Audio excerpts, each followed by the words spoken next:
But I'm going to get up and I'm going to walk in the kitchen and I don't want to see you again. All the best to you, darling. Don't call me darling. Oh, God, that's so good.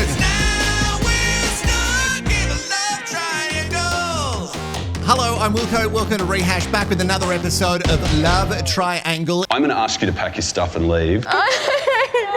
Can you stop rolling, mate? It is season 3. It's the Australian version, and we're up to episode 4. If you haven't seen the other 3 episodes, go and check them out right now before you watch this one, because of course, everything will be spoiled. Now, as you know, there are 3 corners to a triangle, and one of those 3 corners in the previous episode was rejected. Well, good news for us and bad for them, it's moving in day. It's happening today. With the single and the suitor who have already paired up, there's going to be another suitor dropped into the mix. A triangle. We're also dealing with the aftermath of the friend zone chat with Jordan and Peyton. If you don't remember, because it's been like a whole week since we've seen the episode, Jordan claims that even though he said that he was in the friend zone with Peyton, he didn't realize that the friend zone was a place that relationships go to never be sexual. That is what the friend zone is for. Jordan's like, what? Is that what it means? The interpretation of a friend zone. I think they're completely overreading the terminologies and the words. I only said, you're amazing, you're beautiful, she's the best. I couldn't have talked about you in a more loving way. I asked for small, tan, ethnic. Out of everyone there, I want to hang out with you the most. Literally any other girl there, I would be into it. I guess you'll never know until you see it back later on. Yeah, and when she does see it back later on, it's not going to go well for you, Geordie boy. Unfortunately for you, Jordan, even though the camera's not pointed at you, the little thing that they just, that they might have taped to your chest or put on a little necklace for you, that's a microphone and it's wireless and they're always listening, So when you said you wanted someone small, tanned and ethnic, your version of short, petite and blonde, they heard everything. Peyton's saying things like she's not entirely trusting Jordan right now, and for the haircut alone, I wouldn't. So lean into that feeling, you know what I mean? Don't trust this man whatsoever. Also, Jordan, I would love to be on Fly the Wall now and you're watching all this back. Imagine if Peyton and Jordan have ended up together at the end of this experience and they're sitting on the couch and she sees that. Her daddy's a concreter, so I guess you're going to be buried under many layers of concrete somewhere, Jordan. Jordan tosses on that door isn't closed. It absolutely is. We can all read it, so let's just say it out loud. Well, I guess you did at the party. Small, tanned, ethnic. He also says in hindsight he should have picked better words. You're just a liar. Stop it. Peyton, I would just trust the levels of doubt that you already have. Foster those levels of doubt. They will never steer you wrong. Oh, okay, let's play the sound game. Oh, I did have someone comment recently, you should bring back the sound game, which is what I used to do many, many years ago in Rehash, where I'd play a segment and we can't see any of the pictures, we can just hear the sound. So you let me know in the comments before you find the answer out what you think Ari and Nuri are doing. Go harder. You're so good with your hands. You can go harder if you want. Let my hands do the talking here. Oh, a scandalo. Oh, they're just having a morning massage, you sicko. Oh, God, you always tie everything back to sex. You just can't help yourself. But they also did do sex last night when they were both a little bit plastered, I think. Nuri and I are going really well right now. We had a great night and now we are sharing a bed together. I have so much fun with him. You've got to apply it like this.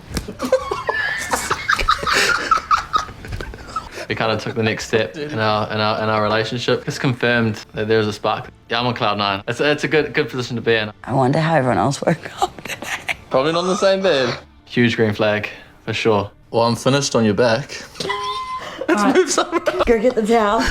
Clean yourself up.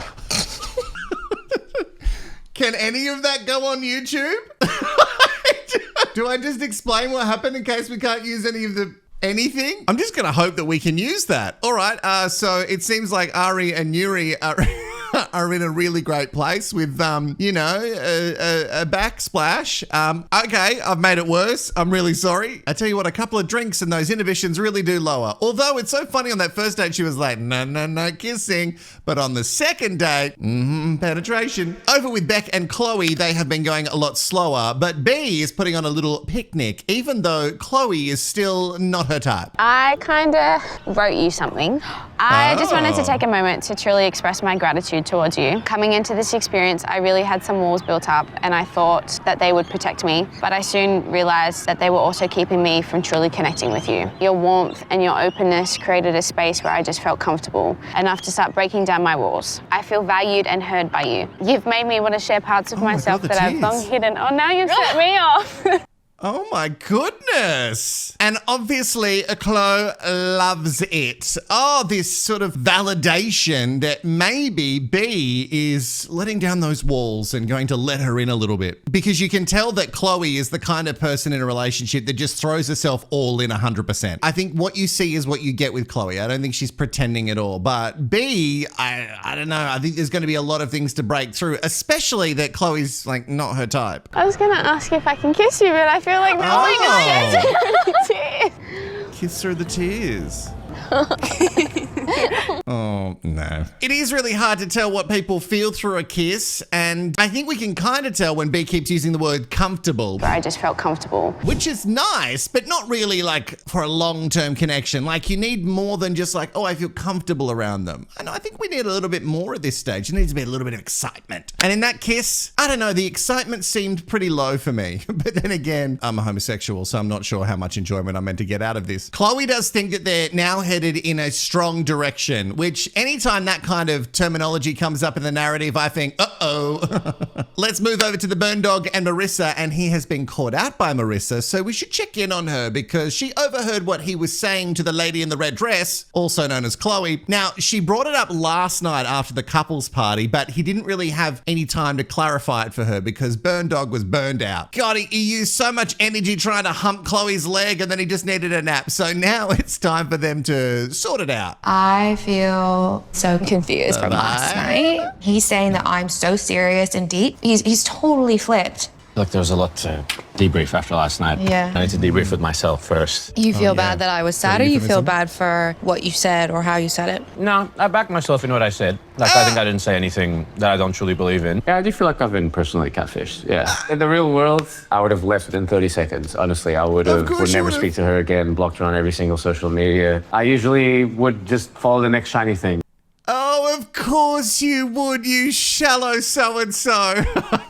Well, Bernie, once again, you're not coming off as a really great guy. Look, I don't think Marissa is for you, but you're saying to her that these are hurdles for you both to get over, and I don't think this hurdle is anything that you've got the energy to jump over. You say hurdles, you're not even going to jump over one, baby boy. You're absolutely done. You've got the ick, and you should just tell her that you got the ick, even though you're trying to push past these things that are inside you, you know, because you're like, oh, I don't want to be so shallow and get the ick over such small things, but you're just not interested in her. And in fact, I'm not convinced that you were interested in her from just her looks alone. He does make it very clear that he thinks it's crazy that production didn't pair him and Chloe together, the lady in the red dress. Honestly, don't know how I wasn't casted to be with her. That's crazy. I can only imagine how messy it's going to be when they dump in a third. I just can't wait. Hey, Mike from MAFS AU Season 6 is still here, and you may know him, actually. He's the 50-year-old washed-up reality TV star. Melon Crusher, who was crushing more men's spirits than melons in the last couple of episodes, has returned because she hasn't been staying there since their first blow-up. Hasn't gone well, has it? No, it hasn't. No. Is there a reason, do you think, maybe it hasn't worked from your end? There are several reasons why you seem to be quite self-focused and completely oblivious to certain situations when you could be in the wrong. All right, so when did that first start, would you say? Honestly, at the beach when I met you, I noticed it straight away. Really? Mm-hmm. Okay. I'm incredibly observant, and I guess just straight off the bat I noticed it. Oh, I'm incredibly observant. God. When two people really want to be the main character. And I don't think that let's stop calling him that. I don't think that Mike from MAFS AU Season 6 is there to share the spotlight with anyone else. I'm sorry. I do think that for all of Mike's faults, and let's list them all now, I do think that Melon Crusher is not winning me over. Is she there for the right reasons? Because it seems like she just wanted to be as messy as she could, as quick as she could. Don't get me wrong, Mike has given her plenty of reason. Do you know this face? Do you know who this is? Sorry, I've got a cough. When Mike turns around and says things like, oh yeah, and when do you think that happened? He doesn't care for the answer. But what about where you called me a gym asshole? What about if I spoke to you that way? What about if I called you a 41-year-old washed-up mother of 3? Ooh, I that haven't hurt him. intentionally hurt you. I don't trust your opinion. It's crazy. I'm going to ask you to pack your stuff and leave. I wanted a nice goodbye, but I'm going to get up and I'm going to walk in the kitchen and I don't want to see you again. All the best to you, darling. Don't call me darling.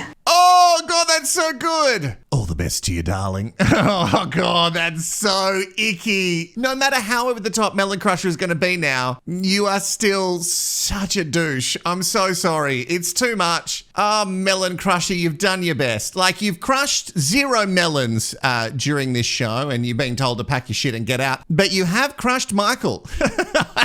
Oh, God, he hates it, doesn't he? You can tell when he brought up the whole, like, what if I called you a 40-year-old washed-up mum? Now, he's right in saying that that's not a very nice thing that she said. But also Mike turning around and saying, I do have fans, just shows exactly what he's here for. I don't care how factual it is. You may have fans. It's still icky. I just would rather fucking hit my head against a brick wall, to be honest. Mike has a very big ego. He lacks self-awareness. I'm proud I've not played along in his narrative and I've stayed true to what I think is right. No, I'll believe that. No, you didn't play along at all. I'm trying to think back to the beach. Even at the beach, she did seem sus. And with that, as you can see, this juicy melon crusher, oh, look how juicy on her backside, is walking out that door. Bye, Mike. She's not going to give you another thought. And once again, Cupid's arrow has missed Mike from MAFS AU Season 6. Why does it keep missing him? This is crazy that this keeps happening to him. Why can't he find love? As promised in this episode, the time would arrive that the other third of the triangle, remember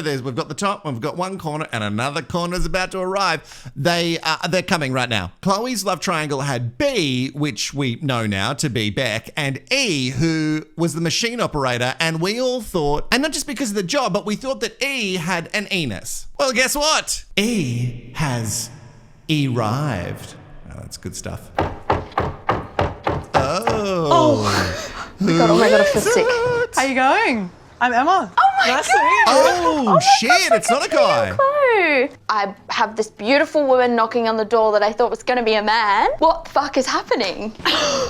Hello, E. I'm actually shocked too. I would have put money on that. And here we are, being fooled by the love triangle. Okay, let's pause here for a second because I've only just clocked E. And E seems like exactly what B is looking for. And methinks maybe with this pairing, maybe the B and the E are going to leave out the C. There's a hot woman. 10 out of 10, 100% my type. yeah. That was genuinely like the biggest shock ever. Your outfit's unreal. Great job. Thank you.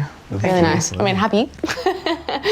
Happy why? Emma is very attractive. She is my type. Yeah, I normally go for someone more masculine, darker features, and she ticks all the boxes. Oh, I knew it! Who knows, guys? Maybe we're building the first throuple, like an actual love triangle. This is so messy, and I thought it would be messy if they chucked a guy in there because Chloe is a bisexual lady. But I do think this is gonna end up equally as poorly for Chloe, sadly. I know that's so sad to think, isn't it? Because I think she really deserves better, but B has clearly got the hots for E. It also brings up the question, like, in the love triangle, are the two suitors, are they meant to fall in love? Like, I know it's happened on The Bachelor and Bachelorette before. Well, I do know 2 women in the Australian Bachelor. They fell in love. I don't know if they're still together. I don't think they are, but they fell in love in the Lady Dungeon. And I do know of guys from the Bachelorette seasons who have done stuff. Ooh, a scandalo. What, men kissing men? Bah, gross. Nah, who am I kidding? I love it. Mike, who is now single again, oh, Cupid, get me, gets a knock at the door as well. Hi. Hello. Michael. Hello. Melissa. Yes. How you going? Good, nice to meet you. I'm good. Good. Better now. I thought it better might have now. happened tomorrow or the next day. I just had a couple of days to lick my wounds. But here we are. She's got muscles, great arms, nice shoulders. I'm definitely feeling an attraction to her. Okay, wait.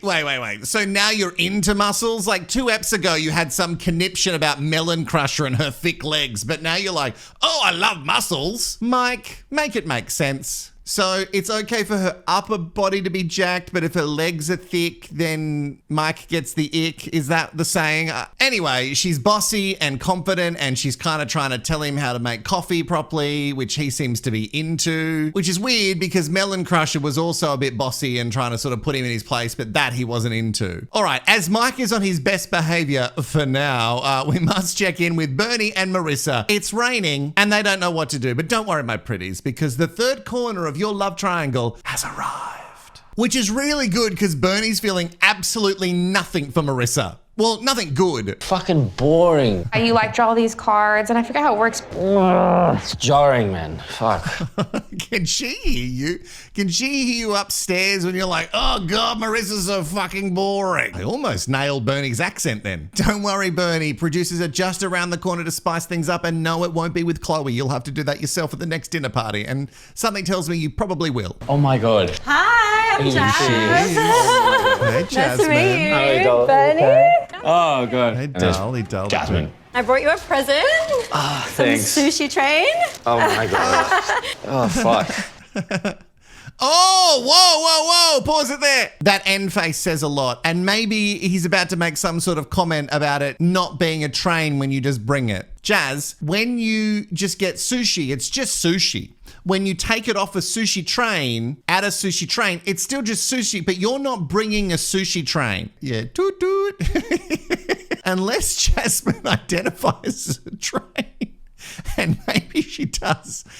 This is just sushi that you brought. I'm not attracted to her at all. Look at her, look at me. Come on, 2 + 2. It's so hard to have someone that you're not into and then have 2 people that you're not into. That's crazy. Well, I suppose we've got our answer. He's not into either of them. What? Bernie, you've got 2 women there trapped in a house with you and bad weather outside, and you don't want to do anything with either of them. Also, Bernie's sitting there not looking good, so you must know that you're saying this out loud. Look at them and look at me. How hot do you think you are? You're fine, but everyone on the show is attractive. Can you just dial back the douchery of like, this is bad. This is bad behavior. And yet it doesn't matter. He'll still get laid in Bondi somewhere. Brody made the right choice with me. I didn't feel threatened at all when she walked in. Quite frankly, I think that I'm better looking. I would be surprised if she was Bernie's type. Oh, well, it seems like Marissa and Bernie are absolutely a match made in heaven. Both of them are for the bin. You can say things like, I don't feel threatened, like I think we're very different, but you're sitting there going, well, I'm better looking. Gross. That's just gross. Just resorting someone down to their looks. Good Marissa. Another reason why you are single. Jasmine also shares that she expected that Bernie wouldn't pick her because of the lame text game that she has. And Bernie, well, he tries to sort of feign some interest in Jazz, and she sort of awkwardly giggles along while he's eating the sushi train that she brought, but he's just so deflated. I think he thought that he was going to be like just these 2 women that really want him and he really wants them, and he's going to be like, oh, how do I decide? And this is not how his fantasy is playing out. Fucking hell, 2 more weeks of this shit. You know, only 20% of the people in the world have dimples. I've already got Marissa in to deal with in the hopes that maybe the next person's going to be like a little bit more my type and a little bit more attracted to each other. And it's worse. Like, fuck, can I please just have a little bit of romance in this shit? And there's 0. At this stage, I need to be walking around with a blindfold and fucking ear tampons. Like, they've literally got Chloe on the other side. We're way more balanced. And come on, mate. Oh, I really want to speak to the producer who's working with Bernie, because I don't think they have to try that hard. I think they just sit him down in a room or sit him outside in the backyard and they go, hey, Bernie, how you feeling? They don't have to like guide him anywhere. They don't have to like try and feed him lines or ask him leading questions. He's going everywhere all by himself. Also, question for you, bring it in. Are you also getting the feeling that maybe Bernie isn't into these women? He couldn't be any more disgusted by what the producers have served him in this experiment. Sorry. Experience. Thankfully, Peyton is also getting a knock at the door, and it's Mrs. Cromwell. Hello. Hello. How's it going? It's not Dante, is it? Yeah. Oh, that was his real name. Nice to meet you. Dante. I've been joking about it for so long. Hey, lovely to meet you. I'm Nice Dante. to meet you. Oh my God. Jordan, sorry. Jordan. No, but we've been joking about it for so long. Now here I am. Yeah, how you going? Yeah, I'm okay. Yeah. He seems very nervous and awkward, and they're like weirdly out of control laughing about the whole thing as if they are BFFs, which is a weird turnaround considering what he said last night. Anyway, also, I don't really understand what you've been joking about, Jordan. Like, what are you joking about? If it was the Mrs. Cromwell thing, then I totally understand it, but I don't really know what there is to joke about apart from your hairdo. Peyton finds Dante attractive, and I almost forgot his name, as you could see. Jordan's reaction to him. That's where the magic happens. Yeah. For Peyton. Oh, Possibly a little bit of dick swinging going on. Possibly. I'm not sure he'll get much dick swinging back from Dante. I'm not sure Dante's the type, but we'll find out. No, I don't know how big Mrs. Cromwell's peen is. I don't know if it's the swinging kind of material. This is what I dream of. Mrs. Cromwell, whatever we're going to call her, or Cumberbatch, whatever you want to call her, I don't care. And Mr. Mundane, again, I've forgotten, I think you put it in the comments, but I think Mr. Generic, right? Mr. Mundane and Mrs. Cumberbatch, I want them to fight it out. Sure, they can jelly wrestle, it's fine. Say, friends. Yeah. Oh, say friends one more time. I think we got along immediately, like really well. We've not kissed or anything. Like, we've not done anything intimate at all. Yeah. We're friends, yeah. Yeah, sweet. Oh, keep saying friends, Peyton. Just make it clearer to Dante and Mrs. Cromwell that you're just friends, right? There's nothing going on here. No, we're just friends. No. I've done nothing with the guy with the porcupine hair. The door is still wide open for you, Dante, and Mrs. Cromwell, I would suggest. So, yeah, I mean, if you want to do anything, take her out or whatever. If you want to be like, I'm going to take... You don't Peyton out own to her. a coffee or something. Yeah. I get that. Cool. He doesn't need your permission to ask her out. That is all up to Peyton. Oh, no, it's okay. Like, if you want to take her out, like, take her out. Like, she's not a boat. As you can see on Peyton's face, she's confused as to why Jordan is giving Mrs. Cromwell permission to ask her out on a date or take her out for coffee. As if anyone needs your permission for anything gross. Today, it hit me. I've always known this experiment was a triangle, but it wasn't until Dante actually walked through the door today that it was a triangle, you know? I'm competing for a girl with another guy. This is crazy. This whole situation has made me realise what I had. I don't believe it. That sounds a little bit Frankenstein, but he is acting all like, oh no, I've lost. Well, this isn't just a competition. Like, you're meant to see if you want to be with that person. And remember, small tanned ethnic, you didn't get what you wanted. So just remember that when you're trying to like battle it out, Mr. Mundane. Over with Mike and his new Mel, it started out strong. Have you dated anyone as old as me? No. I don't think that they're the initial questions that you ask someone. Also, I'm getting confused. Is it an experience or an experiment? Jordan called it an experiment. And I thought that was just for MAFS because we have no experts here whatsoever. And neither do they have on MAFS. I have no idea where the other woman is. Who knows? Is she like hiding? Where's your chick? She's going to jump out. My chick. Yeah, we're more of a straight line here at this point. She was a good person, but just not good for me. And yeah, we just seem to end up in conflict a lot. Just because, it didn't work out with her. Hopefully we can move past it all and... Yeah, that's your past. It's a very recent past, you know what I mean? Like, it's cool to breeze on by what happened with the other chick, Melon Crusher, but, it happened very recently and, oh God, he hasn't done it yet. Maybe he's learned from his ways, or maybe they just cut it out. He hasn't done the whole, like, hey, do I look familiar? Have you seen me before? I don't know, I could do... MAFS! Over with what could be actually a throuple this season. I get the feeling that Chloe is absolutely 100% on the outs. This is a lot more overwhelming than what I expected it would be. I'm not about to go into the bathroom with them. Oh my God! I feel a little bit irritated because I feel like Beck's tunnel visioned now towards Emma. Beck has not turned to me once to check in, see how I am. I feel like I'm sort of on the edge and it's those two and me. What is happening in this house? And what is happening is that somehow E is absolutely exactly what B was looking for. And unfortunately, you see... Oh yeah, and she wrote everything in that letter. We just saw it 5 seconds ago. She wrote all this stuff in the letter and now all of a sudden she's got this new bright, shiny thing in front of her and she's like, sorry, what? I don't know who Chloe is. I've never heard of her. But I'm like interested to know for you. You obviously came in here assuming it was going to be a girl and now it's two girls. Where does that put your mindset? Are you hoping to build a connection with Emma? I'd like to get to know her, yeah. Is that what the question was? Is that what you're saying? No, well... What? Hold the fuck up. Emma is my type. And all we can really do is see from there. Like, there's nothing to say that you guys don't build a connection and I'm left on the other side. That's this experiment. Like, obviously came in here for you. I don't know whether you should be a possibility on my table in the slightest. Oh my goodness.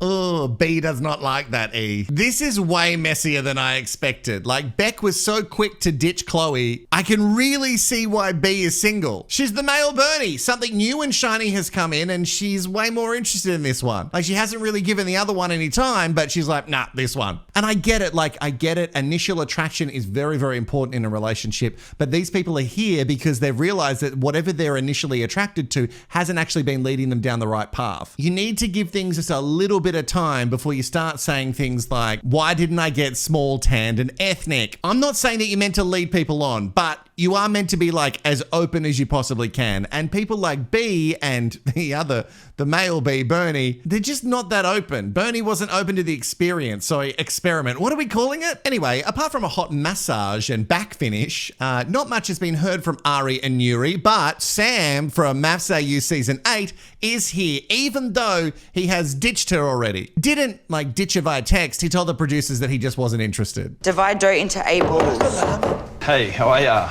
Hello. I'm Sam. Sam. That was texting you earlier when you were making your decision. There he is. The man, the myth, the legend. The man, the myth, the legend. I thought you fucked off. I did, yeah. Now I'm back to, come say hi. Come in, I guess.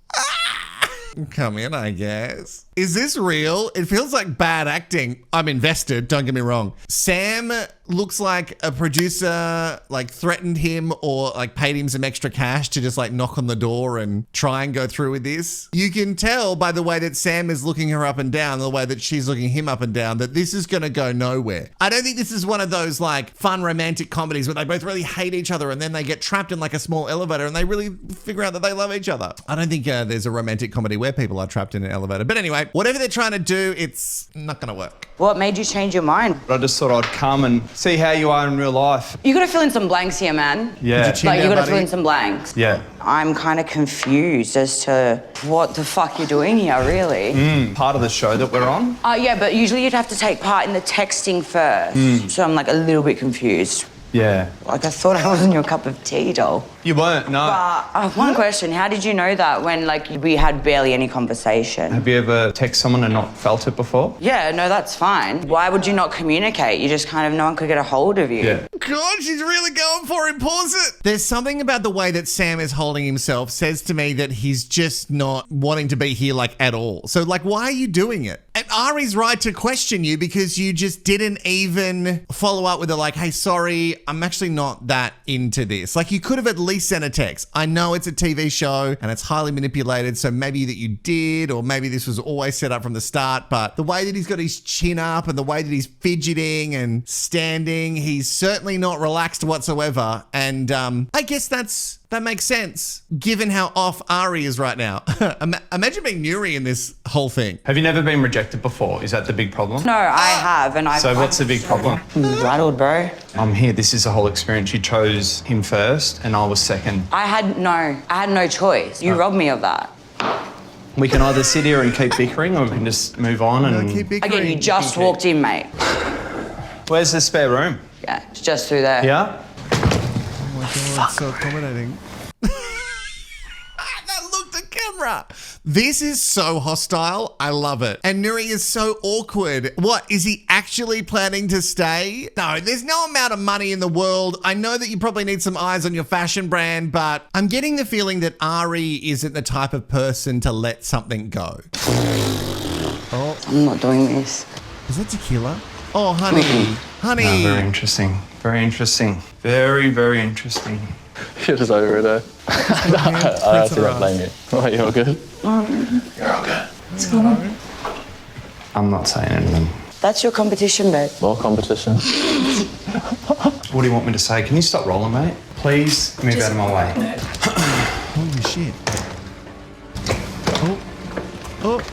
Oh, God, this is like a roller coaster, to be honest. Yeah, I reckon he's fucked off, surely. I'm not doing this. I'm out. I don't know what happens now. Well, what happens now is you're back to where you were at the start of this. You're not in a triangle, you're just in a little line, baby doll. I don't think tequila's going to help. You have a bit of a track record on this show, Ari. I'd put the bottle down, babe. Also, I love that Sam has arrived and Ari has two very clear flower handprints on her ass. I don't think that's how the tights came. Well, that's okay. And that's where they leave us for another week. Why, oh why, did Sam from MAFS AU Season 8 decide to go on this show? It must be to get some sort of renewed interest in him, and so he can, reach more people with his business, his fashion brands or whatever that he's still trying to get off the ground. Ari certainly did not make him feel welcome. Have another drink. And that is it for another episode of Rehash for Love Triangle. It is Season 3, Episode 4, Dunsky. In the comments below, I want to hear from you. I want to know if you think that Sam is actually going to stick around, or is this it? Is he done for good and we're not going to see him for another episode of Love Triangle? Pop that in the comments below to show me that you made it all the way through, because you're one of the people that actually keeps this channel alive. Also, you can do that by make sure you like and subscribe. Donate if you can with a little love heart down below that says thanks. And you can also donate at rehash.com.au/donate. Everybody who does, it really does keep us supported, especially for series that don't get as many views as the other ones. I really do appreciate it. I'll see you in another